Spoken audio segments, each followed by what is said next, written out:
You know the official story of Elon Musk, right? The self-made genius. But what if I told you there's another file, a secret one? It's messier, way more chaotic, and it tells the real story of how his empire actually began. And guess what? We're opening that file right now.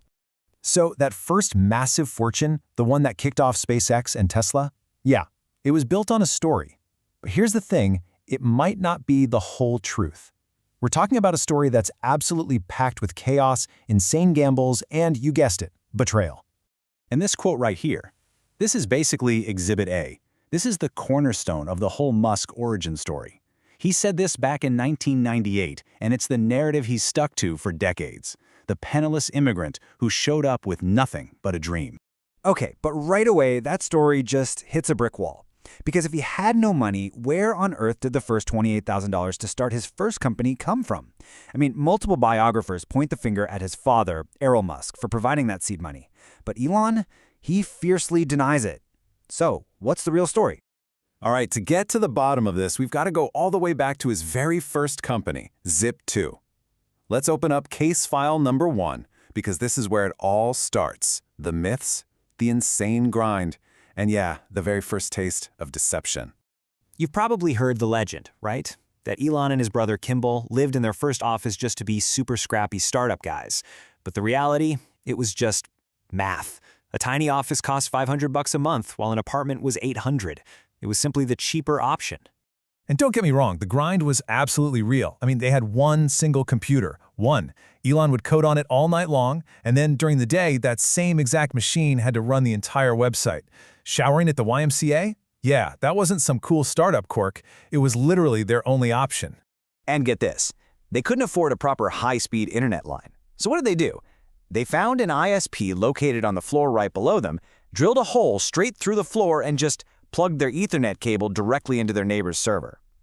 It was a pretty early sign that, they were more than willing to bend the rules to get what they needed. But that created a whole new problem. When you're trying to get millions of dollars from investors, and they show up to your tiny, grimy office, and all they see is one guy coding on a regular old PC, well, it doesn't exactly scream, "I am the future of the internet," does it? So what does he do? He builds a prop. I'm not kidding. He built this big, futuristic-looking plastic case and put it on wheels to hide their one lonely PC. He called it a mini supercomputer. And you have to laugh, but it's also classic Silicon Valley, fake it till you make it, right? Because the craziest part? It totally worked. That big piece of plastic helped them land their first $3 million in funding. So the deception worked. The money was in the bank. But there was a much deeper problem lurking just beneath the surface. Once they actually hired professional engineers with that funding, the new team made a pretty shocking discovery about the code itself. Turns out Elon's self-taught C++ code was, to put it mildly, a mess. The engineers described it as so disorganized and scrambled that it was basically unusable. They had to scrap almost all of it and literally rewrite the entire platform from scratch. And all of this brings us right back to that original mystery, the money. While he's building fake supercomputers, this whole controversy about where that first chunk of change came from is still swirling. You hear about his family's background, whispers about a Zambian emerald mine, and that all suggests a financial safety net that really doesn't fit with that penniless immigrant story he tells. But look, wherever that initial seed money came from, the end result was undeniable. In 1999, Zip2 sold, and Elon Musk's personal cut, $22 million. He was just 28 years old, and bam, he was a multi-millionaire. Now, most people who get that kind of payday might, buy an island and retire. Not Elon. He decided to risk almost every single penny on a brand new idea that, frankly, almost everyone around him thought was just terrible. Okay, let's put this in perspective. He took $12 million. That's more than half of his entire net worth at the time, and dumped it all into a new venture, an online bank he called X.com. This wasn't just a bet. This was an absolutely insane, all-in gamble. And from day one, the place was pure chaos. He was completely obsessed with the name X, even when focus groups told him people hated it. He fired his own co-founder in less than 5 months. And, maybe most dangerously of all, he just refused to listen to his engineers about the actual technology. And that led to this, the fatal flaw in the system. The whole thing was built on this idea of mutual trust. What that really meant was if I knew your bank account and routing number, I could literally just Pull money out of your account into mine. No permission needed. Can you imagine? It was basically a hacker's dream come true. So you've got this internal chaos, this stubborn leadership, and this deeply flawed tech. It was all a recipe for disaster.